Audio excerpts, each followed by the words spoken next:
నమస్కారం next G news కి స్వాగతం. ముందుగా ముఖ్యాంశాలు. సౌర విద్యుత్ ఉత్పత్తిని ప్రోత్సహిస్తాం, సోలార్ విద్యుత్ సౌకర్యం కల్పిస్తాం ప్రకటించిన సీఎం చంద్రబాబు.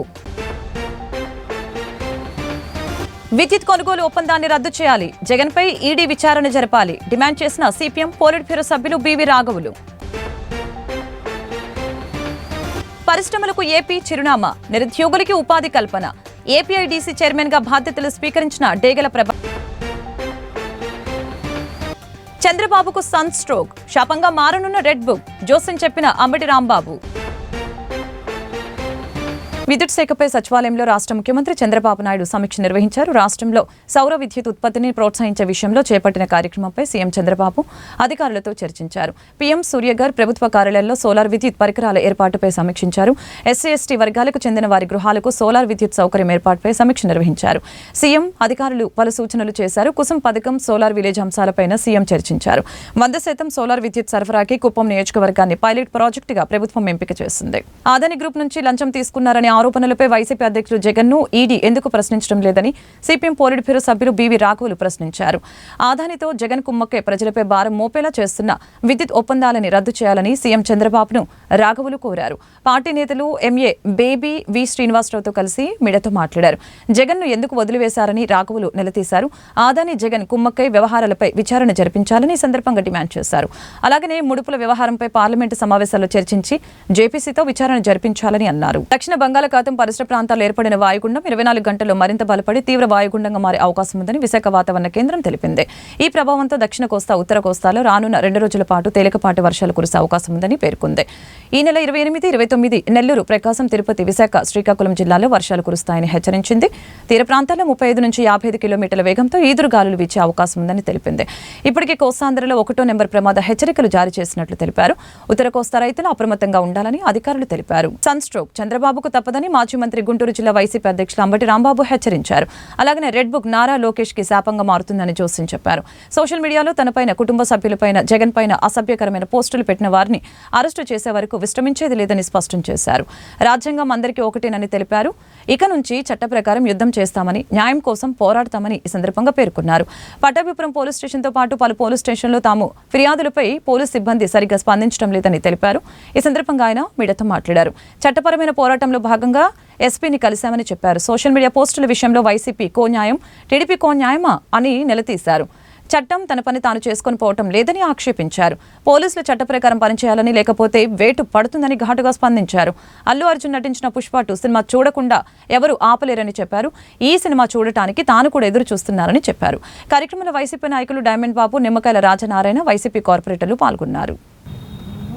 తప్పు ఎవరు చేసినా తప్పేననేటువంటి ఉద్దేశంతో చంద్రబాబు నాయుడు గారు కూడా బయట చాలా నీతి వాక్యాలు చెప్పారు. వైఎస్ఆర్ కాంగ్రెస్ పార్టీ వారే కాదు, తెలుగుదేశం పార్టీ వారైనా సరే అసభ్యకరమైన, వ్యంగ్యమైన, చట్ట వ్యతిరేకమైన పోస్టులు పెడితే వాళ్ళని కూడా అరెస్ట్ చేస్తామని చెప్పారు. మరి ఈ ప్రభుత్వం వచ్చిన తర్వాత మా వాళ్ళని అయితే అరెస్ట్ చేశారు, వందలాది కేసులు పెట్టారు, కానీ ఒక్కరిని కూడా అరెస్ట్ చేయలేదు. దాన్ని దృష్టిలో పెట్టుకొని ఈ పోస్టులు ఏదైతే అసభ్యంగా మాట్లాడారో, ఏదైతే అసభ్యంగా ట్వీట్లు చేశారో అవన్నీ ఆధారాలతో కన్సర్న్ పోలీస్ స్టేషన్స్లో మేము కంప్లైంట్ ఇవ్వటం జరిగింది. 17, 18, 19 తారీఖుల్లో. నేనైతే 19వ తారీఖున స్వయంగా నేను వెళ్ళి 5 కంప్లైంట్లు ఇవ్వటం జరిగింది. అలాగే మా నాయకులు, వివిధ నాయకులు, కార్పొరేటర్లు తమ తమ పరిధిలో ఉన్నటువంటి పోలీస్ స్టేషన్స్లో కంప్లైంట్ ఇవ్వడం జరిగింది. ఈరోజు వరకు ఏ విధమైన యాక్షన్ తీసుకున్నారో మాకు తెలియదు. నిన్నగాక మొన్న నేను సుమారుగా ఏ పోలీస్ స్టేషన్లో అయితే మా వారు కంప్లైంట్ ఇచ్చారో అన్ని పోలీస్ స్టేషన్లకి స్వయంగా వెళ్ళేటటువంటి ప్రయత్నం చేశా, ఒక పోలీస్ స్టేషన్ మినహా. ఏ పోలీస్ స్టేషన్లో కూడా సరైనటువంటి సమాధానాన్ని నాకు రాబట్టుకోలేకపోయాను. నా మీద ట్వీట్ చేసినటువంటి అయ్యన్న పాత్రుడు గారికి మీద, అలాగే జగన్మోహన్ రెడ్డి గారి మీద ట్వీట్ చేసినటువంటి లోకేష్ గారి మీద, ఇంకా ఇతరత్ర ఏవో పేర్లు ఉన్నాయి, వాళ్ళందరి మీద, నా మీద పర్సనల్గా చేశారు. జగన్మోహన్ రెడ్డి గారి కుటుంబం మీద చేశారు, వారందరికీ ఆధారాలతో సహా మేము కంప్లైంట్స్ ఇచ్చాం. విచారణలో ఇవి నిలబడతాయని మేము నమ్ముతున్నాం. మరి మా సోషల్ మీడియా కార్యకర్తల మీద అరెస్టులు చేసినప్పుడు వారి మీద కూడా మీరు ఎందుకు యాక్షన్ తీసుకోరు అనేదే మా ప్రశ్న. ఇక్కడ మీరు అలా యాక్షన్ తీసుకోలేదు అంటే చట్టం తన పని తాను చేసుకోకుండా మధ్యలో మీరు గొంతు పిసుకుతున్నారని అర్థం. పోలీసులు కూడా నేను మంత్రిగా చేశా, చాలామంది పోలీసు వారు నాకు తెలుసు. పాపం వాళ్ళు స్టేషన్కి వెళ్తే కూర్చోమనలేరు, నుంచోమనలేరు. కూర్చోమంటే పోస్టింగ్ పోద్దేమోనని భయం. రాంబాబు గారు వచ్చారు, కూర్చోమన్నాడు, ఈ ఎస్ఐ ఈ సిఐ తీసాయి ఈయన ఇక్కడి నుంచి అంటారేమోనని భయం. గౌరవం అయితే మా మీద ఉంది, ఎందుకంటే ప్రభుత్వాలు మళ్ళీ మారుతాయనేటువంటి ఉద్దేశంతో. పాపం పోలీసు వారు కూడా పాపం లోయర్ లెవెల్లో కింద మీద పడతా ఉన్నారు. అమ్మో లోకేష్ గారి మీద కేసు ఇచ్చారే, చట్ట ప్రకారంగా కరెక్ట్ అయినా కూడా కడితే మళ్ళీ ఏమైద్దో మనకి, అయ్యో అయ్యన్న పాత్రుడు గారి మీద ఇచ్చారే కడితే ఏమైద్దో అని భయపడుతున్నారేమోనని మాకు సందేహం. కాబట్టి చట్టం తన పని తాను చేసుకుపోతుంది అని, భారత రాజ్యాంగం ప్రకారమే వ్యవస్థ నడుస్తుందని నిరూపించవలసినటువంటి బాధ్యత ఈ ప్రభుత్వానిది. ప్రధానంగా పోలీసు యంత్రాంగాన్ని. ఇవాళ అరెస్టులు, రిమాండులు, బెయిల్లు ఈ కార్యక్రమం జరుగుతుంది కదా. మా సోషల్ మీడియా యాక్టివిస్టుల్ని, ఇంటూరి రవికిరణ్ అనేటువంటి ఒక యాక్టివిస్టుని ఇవాళకి 13 రోజులు 14 రోజులు అయింది. తిరగని స్టేషన్ లేదు, సుమారుగా 30 స్టేషన్లు తిప్పారు. పాపం అతనికి ఏమో స్టంట్ వేసుకున్నారు, కాళ్ళల్లో రాడ్లు ఉన్నాయి, అయినా సరే కార్లు ఎక్కుతున్నారు, తిప్పుతున్నారు. ఇప్పుడు దాకా తిప్పుతారంటే అయ్యా ఇక నేను ఈ పార్టీలో ఉండను అనేదాకా తిప్పుదామని చూస్తున్నారు. అతనేమో చచ్చిపోయిన ఈ పార్టీలో ఉంటానంటున్నాడు. రాటు తేలుతున్నారు మా కార్యకర్తలు. దీన్ని ప్రభుత్వం, ముఖ్యంగా పోలీసు యంత్రాంగం తప్పనిసరిగా యాక్షన్ తీసుకోవాలని మేము కోరుతున్నాం. This is the procedure. ఎప్పుడైతే స్టేషన్ హౌస్ ఆఫీసర్ సరైన యాక్షన్ తీసుకోరో ఆ ఎస్పీకి ఇస్తాం. అప్పుడు కూడా సరైన యాక్షన్ తీసుకోలేదు, we will approach to the court. న్యాయస్థానానికి వెళతాం, న్యాయస్థానాల్లో న్యాయాన్ని రాబడతాం. అందరూ చట్టం ముందు ఎవరైనా సమానులే. అది స్పీకర్ అయినా, ముఖ్యమంత్రి అయినా, విద్యాశాఖ మంత్రి అయినా, ఎవరైనా కూడా సమానులే అని నిరూపించేటటువంటి మా పోరాటం ఇది. ఈ పోరాటంలో భాగంగానే ఇవాళ ఎస్పీ గారిని కలిసాం. ఈ పోరాటం ఇంతతో ఆగదు. చాలా చూస్తున్నాం, యూట్యూబ్లో చూస్తున్నాం, పోస్టింగులు చూస్తున్నాం, ఎంత భయంకరంగా పెడుతున్నారో మేము చూస్తున్నాం, మీరు కూడా చూస్తూ ఉంటారు. వారి మీద మాత్రం యాక్షన్ ఉండదు. కాబట్టి దీన్ని ఇవాళ ఎస్పీ గారిని కలిసి వారితో ఈ కంప్లైంట్స్ అన్ని ఇచ్చి మళ్ళా ఎక్నాలెడ్జ్మెంట్ కూడా తీసుకొని వెళ్ళేందుకు ప్రయత్నం చేస్తూ ఇవాళ దగ్గరికి వచ్చాం. ఆయనతో మాట్లాడాం, ఆయనకి ఇచ్చాం, మళ్ళీ తిరిగి వెళుతున్నాం. ఇది అంతం కాదు, ఇది ఆరంభం మాత్రమే మా పోరాటంలో అని మీ ద్వారా రాష్ట్ర ప్రజానీకానికి తెలియపరుస్తున్నాను. అదేవిధంగా పోలీసు వారికి కూడా కాస్త జాగ్రత్తగా చట్ట ప్రకారంగా వ్యవహరించే ప్రయత్నం మీరు చేయండి. మీ పోస్టింగ్లు ఉన్నా లేకపోయినా కాస్త ఆ రకంగా చేస్తే బాగుంటుందని ఒక ఉచిత సలహా ఇస్తున్నాం. మీకుండే ఇబ్బందులు మీకుండా నేను కాదని అనలేను, కానీ చట్టం ఎప్పుడూ చూస్తూనే ఉంటుంది. చట్టాన్ని తప్పారా వేటు పడుతుంది, ట్రాన్స్ఫర్ కాదు అసలుకే వేటు పడుతుంది. దీన్ని జాగ్రత్తగా ఆలోచించుకోవాలి. మనం చేస్తున్నా మరి జమినీ ఎన్నికలు వస్తాయంటున్నారు, అవి కూడా గుర్తుపెట్టుకోమని కూడా మనం చేస్తున్నా. ఆ జమినీ ఎన్నికలు వచ్చినా కానీ మావి మాత్రం 29 జరుగుతాయి అంటున్నాడు ముఖ్యమంత్రి గారు. మరి అదేంటో నాకు అర్థం కాదు. స్పెషల్గా ఏమైనా జరిగిద్దామో అంటే ఇప్పుడు తొందరగా వచ్చేస్తే మాటనరేమో పోలీసులు అనేటువంటి భయంతో ఉన్నట్టున్నారు. ఏది ఏమైనా చట్ట ప్రకారం వ్యవహరించాలని మిమ్మల్ని అంటే పోలీసు యంత్రాంగాన్ని కోరుతున్నాను. ప్రజలు ఈ పోరాటానికి మద్దతు ఇవ్వాలని కూడా ఈ సందర్భంగా నేను కోరుతున్నాను. We're going to a legal battle. చట్టపరమైన యుద్ధం చేస్తాం, ఎంత దూరమైనా వెళ్తాం, న్యాయం కోసం పోరాడతాం. చట్టం ముందు లోకేష్ అయినా, అంబటి రాంబాబు అయినా, సీమ రాజైనా, ఆ త్రిబుల్ రాజైనా, ఇంకో స్పీకర్ గారు అయ్యన్న పాత్రుడైనా, ఈ లింగపాత్రుడైనా, ఎవరైనా ఒకటేనని నిరూపించేంత వరకు మేము పోరాటం చేస్తాం. తగ్గేదే లేదని కూడా ఈ సందర్భంగా నేను చెప్పలేదు. మీరు పోస్టింగ్లు పెట్టొద్దు, మేము అరెస్ట్ చేస్తాం, మీరు మీడియాలో మాట్లాడొద్దు, మేము అరెస్ట్ చేస్తాం, లోపలేస్తాం, మీరు జై తెలుగుదేశం అనండి, వైఎస్ఆర్ కాంగ్రెస్ పార్టీకి రాజీనామా చేయండి. ఇదే కదా. ఎంతమందిని కేసులు పెట్టి బలవంతం చేసి రాజీనామా చేసుకుంటే ఉంటారా మీ ఇంట్లో? మళ్ళీ మీ ఇంటికి నిప్పంటుకున్నప్పుడు మా ఇంటికి రారు, వస్తారు. కాలచక్రం గిర్రని తిరిగిద్ది, టర్రని తిరిగి వచ్చేసింది. మళ్ళీ తిరిగి వచ్చేసిన తర్వాత ఉంటుంది భజన. అది విషయం. చట్టం తన పని తాను చేసుకుపోయే విధంగా ఈ ప్రభుత్వం ప్రవర్తించకపోతే న్యాయస్థానాలకు వెళ్తాం, సుప్రీంకోర్టు దాకా వెళ్తాం, న్యాయ పోరాటం చేస్తామని మీ ద్వారా ప్రజలకి, ప్రభుత్వానికి చెప్పదలుచుకున్నాను. ప్రజలకు మనవి చేయదలుచుకున్నాను. ప్రభుత్వాన్ని, చంద్రబాబు నాయుడు గారిని, లోకేష్ గారిని, రెడ్ బుక్ అధినేతని, writer of the red book గారి సినిమా మీద ఎంతమంది దుష్ప్రచారం చేసినా, అది పార్ట్ 2 కదా, ఈ పుష్పాన్ని చూడకోకుండా ఎవడో ఆపలేడు. అక్కడ దాకా ఎందుకయ్యా? నందమూరి తారక రామారావు గారి కుటుంబం జూనియర్ ఎన్టీఆర్ సినిమాను చూడకుండా బహిష్కరించాలని ప్రయత్నం చేశారా? ఆపగలిగారా? అట్లాగే ఇప్పుడు ఆయన పేరేంటి, అల్లు అర్జున్ గారి సినిమాని ఆపాలని ప్రయత్నం చేస్తే ప్రజలు చూడరు. బాగున్న సినిమా ఏదైనా చూస్తారు. అరే, రాజబాబు హీరోగా యాక్ట్ చేసిన సినిమా బ్రహ్మాండంగా చూసామా మేము? సినిమా బాగుంటే, ఎన్టీ రామారావు గారి సినిమాలు బాగోకపోతే ఫ్లాప్ అయినాయండి. ఏం చెప్తాం? సినిమా బాగుంటే ఎవరైనా చూస్తారు. అరచేతిని అడ్డుపెట్టి సూర్యకాంతిని ఆపలేరు. అదేవిధంగా ఇలాంటి ఎదవ పోకళ్ళు పోయి సినిమాని ఆపలేరు అని మరొకసారి నిరూపించేటటువంటి కార్యక్రమం వస్తుంది. అల్లు అర్జున్ అయినా, లేదా జూనియర్ ఎన్టీఆర్ అయినా, లేకపోతే మరొకరైనా సినిమా బాగుంటే ఎవరైనా చూస్తారు, బాగోపోతే ఎవరు చూడరు. నాకు తెలిసి అందరూ ఉవ్విళ్ళూడుతున్నారు. పుష్ప 2 చూద్దాం, దానిలో ఎంత బ్రహ్మాండంగా ఉంటుందని అందరూ ఎదురు చూస్తున్నారు. నేను కూడా ఎదురు చూస్తున్నా. మరీ థియేటర్లోకి వెళ్ళి చూడాలంటే ఇబ్బందిని, నేను కూడా పుష్ప 2 ఎలా ఉంటుందో చూడాలని నాకు బాగా కోరికగా ఉంది. రైల్వే ట్రాక్ ఆధునీకరణ పనుల నేపథ్యంలో 3 వంతెనల రోడ్డుని ట్రాఫిక్ పోలీసులు బంద్ చేశారు. వాహనాలు వెళ్లకుండా మార్గం మొత్తాన్ని ఇనుప బ్యారికేడ్ల ద్వారా మూసివేశారు. దీంతో స్థానిక ప్రజలు ఇబ్బందులకి గురవుతున్నారు. 3 రోజుల క్రితమే గుంటూరు నగర కమిషనర్ పులి శ్రీనివాసులు 3 వంతెనల రోడ్డు మూసివేస్తున్నట్లు ప్రకటించారు. ఈ రోడ్డు మూసివేయడంతో ట్రాఫిక్ ప్రభావం ఒక్కసారిగా శంకర్ విలాస ఫ్లైఓవర్ బ్రిడ్జిపై పడింది.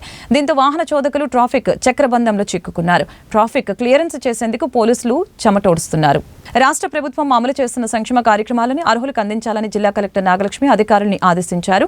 విధి నిర్వహణలో అలసత్వం వహిస్తే సహించేది లేదని హెచ్చరించారు.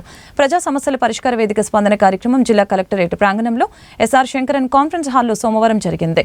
ఈ కార్యక్రమానికి జిల్లా నలుమూలల నుంచి వచ్చిన బాధితులు తమ సమస్యల్ని పరిష్కరించాలని కోరుతూ జిల్లా కలెక్టర్ నాగలక్ష్మికి విజ్ఞాపన పత్రాన్ని అందజేయడం జరిగింది. ఆయా సమస్యల్ని తక్షణమే పరిష్కరించాలని సంబంధిత అధికారుల్ని కలెక్టర్ ఆదేశించారు. ఈ సందర్భంగా గోరంట్ల గ్రామంలో ఈద్గా ఏర్పాటు చేయాలని స్థానిక ముస్లిం పెద్దలు జిల్లా కలెక్టర్ నాగలక్ష్మిని కోరారు.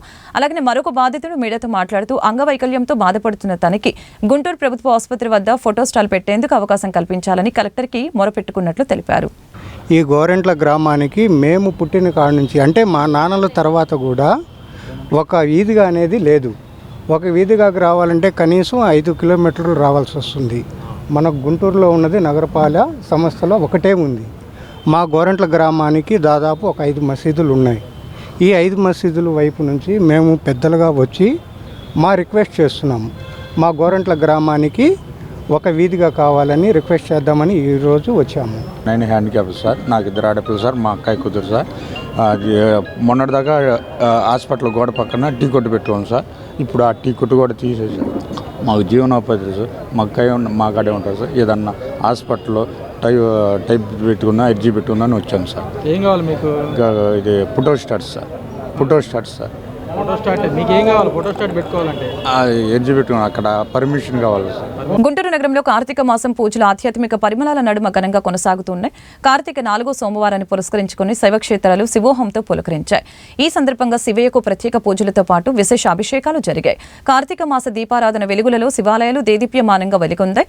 గుంటూరు సంపత్ నగర్ శ్రీ శృంగేరి శారద మఠంలోని పార్వతీ గంగా సమేత శ్రామలింగేశ్వర స్వామి దేవాలయంలో కార్తీక మాసల పూజలు శోభాయమానంగా జరుగుతూ ఉన్నాయి. ఈ సందర్భంగా ఆలయ వేద పండితులు నరసింహ ఆచార్యులు మీడియాతో మాట్లాడారు.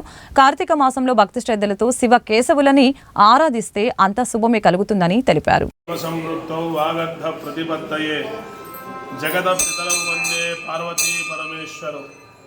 శృంగేరి జగద్గురువులు, వ్యాఖ్యాన సింహాసనాధీశ్వరులు శ్రీ శ్రీ శ్రీ భారతీ తీర్థ మహాస్వామి వారు, విధుశేఖర భారతీ తీర్థ మహాస్వామి వారి యొక్క దివ్యానుగ్రహ ఆశీస్సులతో మన సంపత్ నగర్ శృంగేరి శారదాపీఠంలో వేంచేసినటువంటి శ్రీ గంగా పార్వతీ సమేత రామలింగేశ్వర స్వామి దేవాలయంలో ఈరోజు 4వ సోమవారం సందర్భంగా భక్తులందరూ కూడా తెల్లవారుజామునే కార్తీక స్నానాలు ఆచరించి ఆ యొక్క జీవధ్వజం దగ్గర దీపాలు వెలిగించి ఆ పరమేశ్వరుడికి పంచామృతాలతో, ఆవు పాలు, పెరుగు, నెయ్యి, తేనె, పంచదారలతో మహన్యాస పూర్వకంగా ఏకాదశి రుద్ర వారాభిషేకాలు, అంతేకాకుండా ఈరోజు సోమవారం సందర్భంగా కేదారేశ్వర స్వామి వ్రతాలు కానివ్వండి, సత్యనారాయణ స్వామి యొక్క వ్రతాలు కానివ్వండి, ఉపవాసం ఉన్నా కానివ్వండి, దీపదానం చేసిన, శాలగ్రామ దానం చేసిన విశేషమైన ఫలితం ఈరోజు వస్తుంది. కాబట్టి భక్తులను తెల్లవారుజామున 3 గంటల నుంచే దేవాలయానికి విచ్చేసి అధిక సంఖ్యలో ఈ దేవాలయంలో పాల్గొని అభిషేక కార్యక్రమాలు నిర్వహించి శివోహం శివోహం శివోహం అంటూ చక్కగా ఆ యొక్క పరమేశ్వరుని స్తుతించి తరించారు. వాలంటీర్లను తిరిగి విధుల్లోకి తీసుకోవాలని కోరుతూ ఆంధ్రప్రదేశ్ రాష్ట్ర వాలంటీర్స్ అసోసియేషన్ ఆధ్వర్యంలో సోమవారం గుంటూరు జిల్లా కలెక్టర్ కార్యాలయం వద్ద ధర్నా కార్యక్రమాన్ని నిర్వహించారు. ఈ సందర్భంగా యూనియన్ నాయకులు జంగాల చైతన్య, మేడ హనుమంతరావు మేడతో మాట్లాడారు. రాష్ట్ర ముఖ్యమంత్రి నారా చంద్రబాబు నాయుడు వాలంటీర్లకు ఇచ్చిన హామీని గుర్తు చేశారు. వాలంటీర్లకు న్యాయం జరగకపోతే ఉద్యమం చేపడతామని హెచ్చరించారు. ఒక మాట అధికారంలోకి వచ్చాక మరొక మాట మాట్లాడతాం.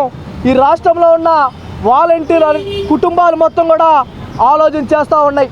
మీరు అధికారంలో రాకముందు వాలంటీర్ని యథావిధిగా కొనసాగిస్తాం, 5,000 రూపాయల జీతాలు సరిపోవట్లేదు, మేము అధికారంలో రాగానే 10,000 రూపాయలు ఇస్తామని తీపి కబురు చెప్తున్నామని చంద్రబాబు గారు చెప్పడం జరిగింది. ఆ తీపి కబురు మీకు మీ కార్యకర్తలకి తప్పనించి ఈ రాష్ట్రంలో ఉన్న 2,60,000 మంది కుటుంబాలకు చేదు కబురులాగా అనిపిస్తూ ఉంది. దానికి ఉదాహరణ చూస్తూ ఉంటే ఇప్పటికి 6 నెలలు అవుతూ ఉంటే మీరు అధికారంలోకి వచ్చి 6 నెలల పాటు వాలంటరీ వ్యవస్థకి జీతాలు ఇవ్వకపోవటం ఈ వాలంటరీ వ్యవస్థని ఏమాత్రం ఆదుకున్నట్టుగా ఏం కనపడతలేదు. ఇప్పటికైనా తక్షణమే కూటమి ప్రభుత్వం యథావిధిగా వాలంటరీ వ్యవస్థని కొనసాగించి వాళ్ళకి జీతపత్యాలు పెంచి చట్టబద్ధత మీరు కనుక తీసుకొని రాకపోతే ఈ రాష్ట్రంలో ఉన్న 2,60,000 మంది కుటుంబాలకి బాధ్యత వహించాల్సి వస్తుంది. నిన్న కాక మొన్న ఒక వాలంటీర్, ఒక మహిళా వాలంటీర్, యువ మహిళా వాలంటీర్ ఈ వాలంటరీ వ్యవస్థ ఉండదని ఏదో కొత్త మాటలు యూట్యూబ్ ఛానల్లో చూసి ఆత్మహత్య చేసుకోవడం కూడా జరిగింది. అలాంటి భవిష్యత్తులో మరిన్ని జరగబోతూ ఉంటాయి. దయచేసి దాన్ని ఇప్పుడుతోనైనా మీరు అది ఆలోచించి ఇప్పటికైనా వాలంటరీ వ్యవస్థ మీద మీరు ఒకసారి చూసి వాళ్ళ యథావిధిగా కొనసాగించి వాళ్ళకి 4 నెలల పాటు జీతాల్లో ఉన్నాయి మొత్తం కూడా ఇవ్వాలని వాలంటరీ వ్యవస్థగా మేము డిమాండ్ చేస్తూ ఉన్నాం. అదేనంటే మీరు గతంలో ఉన్న ప్రభుత్వం పెట్టింది వీళ్ళందరూ వైసీపీ వాదులు, వైసీపీలో కార్యకర్తలని కొంతమంది నాయకులు చెప్తా ఉన్నారు. వాళ్ళు వైసీపీ కార్యకర్తలు కాదు, ప్రజలకి ప్రభుత్వానికి మధ్య వారధుల్లా పనిచేశారు. కరోనా మూమెంట్లో వాళ్ళు చేసిన సేవలు మొత్తం కూడా గుర్తు తెచ్చుకోండి. మొన్న విజయవాడ నగరంలో వరదలతో మునిగిపోతే వాలంటరీ వ్యవస్థ కూడా అక్కడికి వచ్చి పని చేయడం జరిగింది. ఆ వరదల్లో ఉన్న ప్రజల్లో మొత్తం కూడా ఇబ్బందుల్లో ఉంటే వాళ్ళ సహాయం చేయడం జరిగింది. అవన్నీ దృష్టిలో తీసుకోండి. సరే మీరు చెప్పినట్టు అనుకుందాం, మీరు వైసీపీలో కార్పొరేటర్లకు గెలిచిన వాళ్ళ మొత్తాన్ని మీ పార్టీలో కండవాలేసాలు ఆహ్వానించుకుంటా ఉన్నారు. గతంలో చెడు తిట్టులు తిట్టిన వైసీపీ నాయకులు మొత్తాన్ని ఎమ్మెల్యేలుగా ఈ మినిస్టర్లు కూడా చేశారు. అంటే వాళ్ళకొక న్యాయం, వీళ్ళకొక న్యాయమా? ఈ రాష్ట్రంలో ఉన్న ప్రజలు మొత్తం కూడా ఇవన్నీ భావించాలనుకుంటున్నారా? ఈ రాష్ట్రంలో ఉన్న ప్రజలు మొత్తం కూడా చాలా చైతన్యపరులు, ఇవన్నీ ఆలోచిస్తారు. వృద్ధులు అంత వితంతులకి పెన్షన్లు ఇవ్వడానికి డైరెక్ట్గా వీళ్ళు ఇళ్ళకెళ్ళి ఇచ్చేవాళ్ళు. ఇప్పుడు లేక వాళ్ళు సచివాలయ సిబ్బందులు అక్కడున్నా రండి అని వాళ్ళని పిలవడం జరుగుతూ ఉంది. ఇవన్నీ దృష్టిలో పెట్టుకొని ఈ వాలంటరీ వ్యవస్థ వల్ల అనేక ప్రజల మొత్తానికి ఉపయోగాలు ఉన్నాయి. కాబట్టి ప్రజలకి ఉపయోగపరంగా ఈ ప్రభుత్వం పనిచేయాలే కానీ ప్రజలను ఇబ్బంది పెట్టే పరంగా ఈ ప్రభుత్వం పనిచేయకూడదని మేము డిమాండ్ చేస్తూ ఉన్నాం. లేదు మేము ఇంతే కూడా కొనసాగుతూ ఉంటే భవిష్యత్తులో 2,60,000 మంది కుటుంబాలకి మీరు సంజాయిషి చెప్పాల్సిన అవసరం ఉంది. ఎందుకంటే మీరు ఎన్నికల హామీల్లో పెద్ద వాగ్దానాలు ఇచ్చారు. ఆ వాగ్దానాలు మొత్తం కూడా సూపర్ 6 అన్నారు. సూపర్ 6లో ఈ వాలంటరీ వ్యవస్థను కూడా పొందుపరిచారన్న విషయం మీరు మర్చిపోయారా? ఒక్కసారి గుర్తు తెచ్చుకోండి. దయచేసి వాలంటరీ వ్యవస్థను ఆదుకోండి. వాలంటీర్లు అందరూ రోడ్డు మీదకి వచ్చారు. తెలుగుదేశం ఎలక్షన్ మేనిఫెస్టోలో చంద్రబాబు నాయుడు గారు, పవన్ కళ్యాణ్ గారు ఆ రోజు ఒకళ్ళేమో వాలంటీర్కి వ్యతిరేకంగా మాట్లాడారు, ఒకళ్ళేమో వాలంటీర్కి అనుకూలంగా మాట్లాడి మేనిఫెస్టోలో వాలంటీర్లందరికీ గౌరవ వేతనం 10,000 రూపాయలు ఇస్తాము, ఎవరిని తీసేయము, వాళ్ళందరినీ కొనసాగిస్తాము, ఎటువంటి ఇబ్బంది లేదు, వాళ్ళకు ఉద్యోగ భద్రత కల్పిస్తామని చెప్పేసి ఆ రోజు చెప్పారు. కానీ ఇవాళ 6 నెలలైనా ఆ రోజు కొంతమంది సుమారు 1,00,000 మంది వాలంటీర్లు బయట ఉంటే ఇవాళ కనీసం బాధ్యత గల కూటమి ప్రభుత్వం వాళ్ళు తీసుకోవాలి ఆలోచన కూడా చేయకుండా గాలికి వదిలేసి నిన్నగాక మొన్నైతే మస్టర్లు నిన్నటి వరకు కొంతమంది 1,60,000 మంది వాలంటీర్లు సంతకాలు పెట్టి జీతాలు తీసుకుంటునే పరిస్థితులు ఉంటే 4 రోజుల క్రితం మస్టర్ల నుంచి కూడా పేరు తీసేశారు. అంటే దాని అర్థం 1,00,000 మందితో పాటు ఈ 1,60,000 మంది తీసేయడానికి రంగం సిద్ధమవుతుందని చెప్పేసి ఇలా వాలంటీర్లు అందరూ అనుకుంటా ఉన్నారు. కాబట్టి కూటమి ప్రభుత్వం ఆ రోజు ఏదైతే హామీ ఇచ్చిందో హామీని నిలబెట్టుకోవాలి. విధుల్లో తీసేసి వాళ్ళందరినీ విధుల్లో తీసుకొని గౌరవ వేతనం 10,000 రూపాయలు ఇవ్వాలి. అదేవిధంగా 6 నెలల నుంచి జీతాలు ఇవ్వటం లేదు. దాన్ని మనసులో పెట్టుకొని ఈ ప్రభుత్వానికి ప్రజలకి వారధిగా ఉండే వాలంటీర్ వ్యవస్థ ప్రజలు ప్రతి ఇంటికి వెళ్ళి తెల్లవారుజామున 6 గంటలకు 7 గంటలకు పెన్షన్ ఇస్తూ ఉంటే వృద్ధులు వాళ్ళందరూ ఎంతో సంతోషపడ్డారు. కానీ ఇవాళ పరిస్థితి చాలా దారుణంగా ఉంది. కాబట్టి ఈ వాలంటీర్ వ్యవస్థ ఈ సమాజానికి అవసరమైంది కానీ రాజకీయ పార్టీకి అవసరమైంది కాదు. తప్పనిసరిగా ఇచ్చిన హామీని నిలబెట్టుకోవాలి. పరిశ్రమలకు చిరునామాగా ఆంధ్రప్రదేశ్ నిలుస్తుందని Andhra Pradesh industrial development corporation chairman Degala Prabhakar Rao స్పష్టం చేశారు. ప్రతి ఇంటిలో ఒక ఎంటర్ప్రెన్యూర్ ఉండాలనేది తమ లక్ష్యమని చెప్పారు. సోమవారం తాడేపల్లిలోని ఆంధ్రప్రదేశ్ ఇండస్ట్రియల్ డెవలప్మెంట్ కార్పొరేషన్ కార్యాలయంలో చైర్మన్గా డేగల ప్రభాకర్ పదవి బాధ్యతలను స్వీకరించారు. ఈ సందర్భంగా ఆయన మాట్లాడారు. తనపై నమ్మకం ఉంచి బాధ్యతను అప్పగించిన ముఖ్యమంత్రి నారా చంద్రబాబు నాయుడు, ఉప ముఖ్యమంత్రి పవన్ కళ్యాణ్, మంత్రి నారా లోకేష్ కి ప్రత్యేక కృతజ్ఞతలు తెలిపారు. దేశంలో పరిశ్రమలకి దిక్సూచిగా ఆంధ్రప్రదేశ్ ఉండేలా తన బాధ్యతలు నిర్వర్తిస్తామని అన్నారు. పదవి అనేది అలంకారం కాదని ఒక బాధ్యత అని తెలియజేశారు. 792 సంస్థలకి APIDC ద్వారా ఇప్పటికే లోన్ సదుపాయాలు అందించామని చెప్పారు. పరిశ్రమల ద్వారానే నిరుద్యోగులకు ఉద్యోగాల కల్పన సాధ్యమవుతుందని చెప్పారు. ప్రతి నియోజకవర్గంలో ఇండస్ట్రియల్ పార్క్ ఏర్పాటుకి కృషి చేస్తామని వివరించారు. అందరికీ నమస్కారాలు. ఈ రోజున ఆంధ్రప్రదేశ్ ఇండస్ట్రియల్ డెవలప్మెంట్ కార్పొరేషన్ చైర్మన్గా నాకు అవకాశం కల్పించినటువంటి గౌరవ ముఖ్యమంత్రి వర్యులు మా ప్రియతమ నేత నారా చంద్రబాబు నాయుడు గారికి ధన్యవాదాలు తెలియజేసుకుంటూ, అట్లానే డిప్యూటీ సీఎం అయినటువంటి పవన్ కళ్యాణ్ గారికి ధన్యవాదాలు.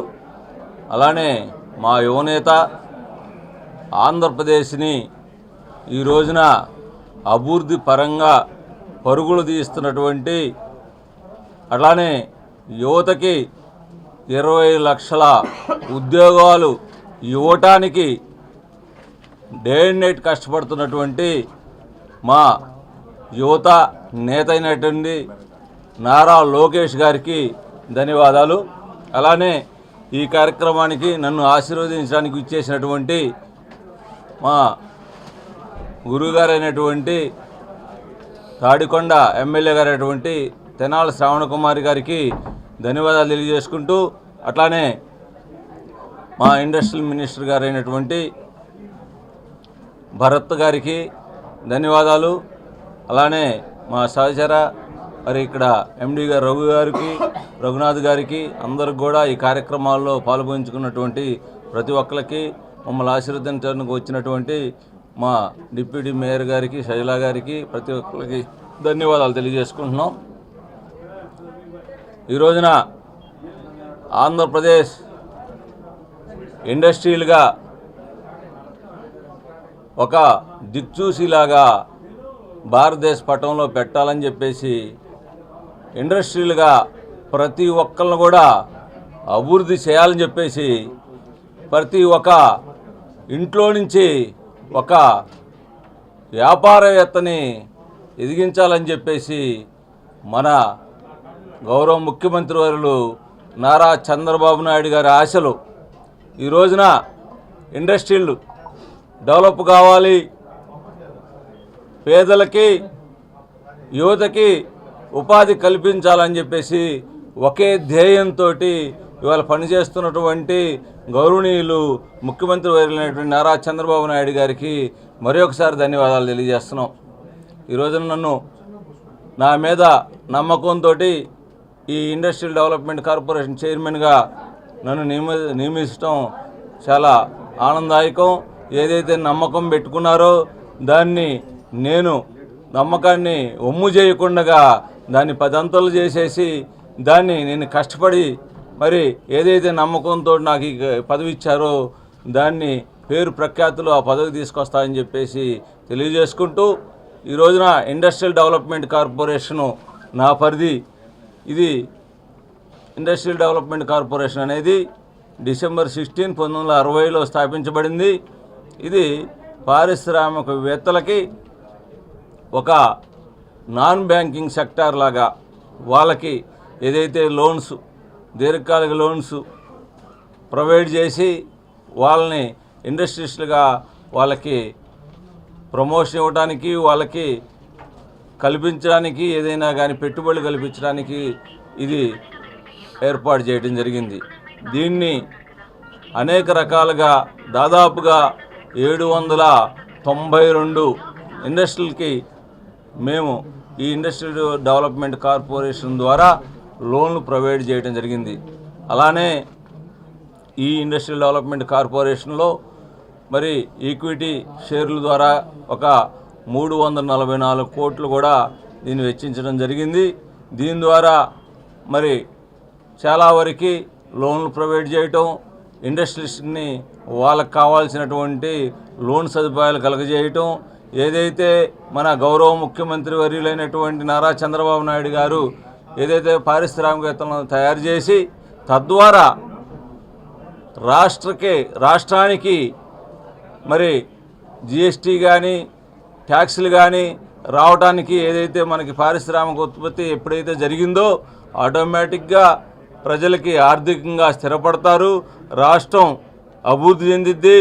రాష్ట్రానికి కావాల్సిన ట్యాక్సులు ఎప్పుడైతే వస్తాయో ఆటోమేటిక్గా అభివృద్ధి పదంలో నడిచిద్దని చెప్పేసి ఇటువంటి ముఖ్యమైనటువంటి ఇండస్ట్రియల్ డెవలప్మెంట్ కార్పొరేషన్ చైర్మన్గా నన్ను నియమించడం చాలా ఆనందదాయకంగా ఉంది. వారికి ధన్యవాదాలు తెలియజేసుకుంటూ మా యొక్క కార్పొరేషను ఈ రోజున ఏపీఐడిసి ద్వారా అనేక కార్యక్రమాలు మున్ముందు జరుగుతాయి. అలానే మేము ఏదైతే ఎంఎస్ఎంఈ కానీ ఏపీఐడిసి కానీ ఏపీఎఫ్ఎఫ్సి కానీ అందరం కూడా కలిసి ఈ ఇండస్ట్రియల్ డెవలప్మెంట్కి అనేక రకాలుగా కృషి చేస్తాము. దానికి ఈ మధ్యనే మరి ముఖ్యమంత్రి వర్యులు చెప్పినట్టుగా ప్రతి కాన్స్టిట్యున్సీలో కూడా ఇండస్ట్రియల్ డెవలప్మెంటు పార్కులు ఏర్పాటు చేయడం జరుగుతుంది. తద్వారా ప్రతి కాన్స్టిట్యున్సీలో కూడా మరి బిజినెస్ పీపుల్ని, ఇండస్ట్రియలిస్ట్ని పెంచాలని ఒక ఉద్దేశంతో ఈ రోజున ఆ మంచి కార్యక్రమం తీసుకున్నారు. దానిలో మమ్మల్ని అందరూ కూడా భాగస్వామ్యం చేసి మరి ఎక్కడైనా కానీ కాన్స్టిట్యున్సీలో కూడా వ్యాపారస్తుల్ని అభివృద్ధి చేయడానికి దానికి తగ్గట్టుగా మేము కూడా ఏదైనా డెవలప్మెంట్కి సంబంధించినటువంటి పెట్టుబడికి సంబంధించిన లోన్లు ఇవ్వడానికి మా ఇంత సహాయ సహకారాలు అందరం కలిసి చేస్తామని చెప్పేసి తెలియజేసుకుంటూ ఈ అవకాశం ఇచ్చిన ప్రతి ఒక్కరికి కూడా ధన్యవాదాలు తెలియజేసుకుంటూ మరొకసారి ముఖ్యమంత్రికి ధన్యవాదాలు తెలియజేసుకుంటూ థ్యాంక్ యూ సో. పెదకాకని గ్రామంలో ఫాదర్ వెలాంగిని ఆధ్వర్యంలో మిషనరీ సంస్థ గత కొన్ని సంవత్సరాలుగా పనిచేస్తుంది. విలేజ్ రీకన్స్ట్రక్షన్ ఆర్గనైజేషన్ పేరుతో నడుస్తున్న ఈ సంస్థలో 30 సంవత్సరాలుగా కొంతమంది సిబ్బంది పనిచేశారు. అయితే వీరికి ప్రావిడెంట్ ఫండ్ ఇంతవరకు అందచేయకపోవడం విశేషం. దీనికి సంస్థ యజమాని అడ్డుపడ్డాడని నిరసిస్తూ సోమవారం గుంటూరు జిల్లా కలెక్టర్ కార్యాలయం వద్ద సంస్థ మాజీ ఉద్యోగుల శాంతియుత నిరసన కార్యక్రమాన్ని చేపట్టడం జరిగింది. విలేజ్ రీకన్స్ట్రక్షన్ ఆర్గనైజేషన్ తమను ఏ విధంగా మోసగించిందో మాజీ ఉద్యోగులు మీడియాకు వివరించారు. నా పేరు మాలతి అండి. నా పేరు మాలతి అండి. నేను విఆర్ఎస్ సంస్థలో 27 సంవత్సరాలుగా చేశాను. మరి నాతో పాటు అనేక మంది 10 సంవత్సరాలు 30 సంవత్సరాలుగా చేశారు. కానీ మాకు పిఎఫ్ అనేది ఆయన ఇవ్వకుండా అనేక రకాలుగా ఇబ్బందులు పెట్టి మమ్మల్ని తక్షణమే విధుల నుండి మమ్మల్ని తొలగించారు. ఫండింగ్ లేవని చెప్పారు. కానీ ఆయన ఉన్నటువంటి ఆస్తులన్నిటినీ మాకు పిఎఫ్కి ఇస్తానని అమ్మి ఆయన సొంత నిర్ణయాలకి తీసుకుంటున్నాడు. మేమందరం చాలామంది విడోస్ ఉన్నామండి. భర్తను కోల్పోయి సంస్థలు ఇద్దరం చేసి మేము ఈ విధంగా ఉన్నామండి. మేము 30 సంవత్సరాల నుంచి పిఎఫ్ పొందాలని మేము తిరుగుతున్నాం. కానీ ఆయన మాత్రం స్పందించట్లేదు. ఫాదర్ వెలాంగిని ముందు విధుల నుండి తొలగించాలండి. మాకు న్యాయం జరగాలంటే ఆయన మాత్రం వెంటనే తక్షణమే తొలగించాలని మేము కోరుకుంటున్నాం. నా పేరు సైకం వసంతరావు అండి. నేను ఫిషరీస్ ఇన్స్ట్రక్టర్ని, బీపీటీసీ విఆర్ఓ సంగమేశ్వరం. మాది సంస్థ అంటే విఆర్ఓ అంటే విలేజ్ రీకన్స్ట్రక్షన్ ఆర్గనైజేషన్. దానిలో బీపీటీసీ బేసిక్ ప్రొడక్టివిటీ ట్రైనింగ్ సెంటర్, దానిలో నేను ఫిషరీస్ ఇన్స్ట్రక్టర్ని. మేము 1981 ఏప్రిల్ 9వ తారీఖు నా జాయినింగ్ డేటు. అప్పటి నుంచి మా సంస్థలో మేము ఎప్పుడూ చాలా రాత్రి బహుళ పనిచేసాం. నాతో పాటు మా సిబ్బంది అందరూ కూడా పనిచేశారు. కానీ మాకు తక్కువ జీతాలు ఇచ్చి అప్పటి నుంచి ఇప్పటి వరకు ఇంకా మాకు పిఎఫ్లు ఇస్తారు, డిఏలు ఇస్తారు, టీఏలు ఇస్తారని మేము అట్లాగే మాకు వేరే అవకాశం లేక మేము అందరూ ఇట్లా పనిచేస్తూనే ఉన్నాం. కానీ మాకు అప్పటి నుంచి ఇప్పటి వరకు కూడా ఏమి పిఎఫ్లు లేవు, డిఏలు లేవు. మేము ఏం చేయలేక మానేసేసాం. ఇందులో చాలామంది చనిపోయారు, చాలామంది మరి వితంతువులు, మరి అవిటి వాళ్ళు ఈ విధంగా నానా హింస పెడుతున్నారు మమ్మల్ని. ఇప్పుడు మేము పిఎఫ్ కానీ కోర్టుకు వేస్తే ఇదిగో ఇస్తాం అదిగో ఇస్తామని మమ్మల్ని నానా హింస పెడుతున్నారు. ఇవ్వట్లేదు. ఇంకా ఆ వెలంగి అనే ఫాదర్ గారు ఆయన వేరే మా సంస్థని ఉన్నటువంటి ఆస్తులన్నీ వేరే దానికోసం అమ్ముకుని మాకని చెప్పి వేరే అమ్ముకుని ఆయన మాకు అసలు ఏమాత్రం మమ్మల్ని అసలు ఈ హెడ్ ఆఫీస్ ఇక్కడ గుంటూరు దగ్గర అండి మామూలుగా ఫస్ట్ పెదకాంగాని బైపాస్ రోడ్లోనండి. ఆదానితో మాజీ సీఎం జగన్ చేసుకున్న విద్యుత్ కొనుగోలు ఒప్పందాలను రద్దు చేయాలని ఏపీ పీసీసీ అధ్యక్షురాలు వైఎస్ షర్మిల డిమాండ్ చేశారు. ఈ మేరకు సీఎం చంద్రబాబుకి ఆమె లేఖ రాశారు. ఆదానితో ఒప్పందం రాష్ట్రానికి పెను భారమైందని చెప్పారు. అక్రమ డీల్ కారణంగా 25 ఏళ్ల పాటు ప్రజలపై 1,50,000 కోట్ల భారం పడుతుందని ఆందోళన వ్యక్తం చేశారు. అర్ధరాత్రి అనుమతులు వెనుక దర్యాప్తు జరగాలని డిమాండ్ చేశారు. ఒప్పందాలను రద్దు చేసి ఆ కంపెనీని వెంటనే బ్లాక్ లిస్టులో పెట్టాలని అన్నారు. ఒప్పందాలపై సిబిఐ లేదా సిట్టింగ్ జడ్జితో విచారణ జరిపించాలని అన్నారు. గంగవరం పోర్టును ఆదానికి అప్పగించడంపై విచారణ జరగాలి అని లేఖలో షర్మిల పేర్కొన్నారు. వార్తలు ముగించే ముందు ముఖ్యాంశాలు మరొకసారి. సౌర విద్యుత్ ఉత్పత్తిని ప్రోత్సహిస్తాం, సోలార్ విద్యుత్ సౌకర్యం కల్పిస్తాం ప్రకటించిన సీఎం చంద్రబాబు. విద్యుత్ కొనుగోలు ఒప్పందాన్ని రద్దు చేయాలి, జగన్పై ఈడీ విచారణ జరపాలి డిమాండ్ చేసిన సిపిఎం పోలిట్ బ్యూరో సభ్యులు బివి రాఘవులు. పరిశ్రమలకు ఏపీ చిరునామా, నిరుద్యోగులకి ఉపాధి కల్పన. ఏపీఐడీసీ చైర్మన్ గా బాధ్యతలు స్వీకరించిన డేగల ప్రభ. చంద్రబాబుకు సన్ స్ట్రోక్, శాపంగా మారనున్న రెడ్ బుక్ జోసెన్ చెప్పిన అంబటి రాంబాబు. ఈ వార్తలు ఇంతటితో సమాప్తం. మరొక బులెటిన్లో మళ్ళీ కలుద్దాం. నమస్కారం.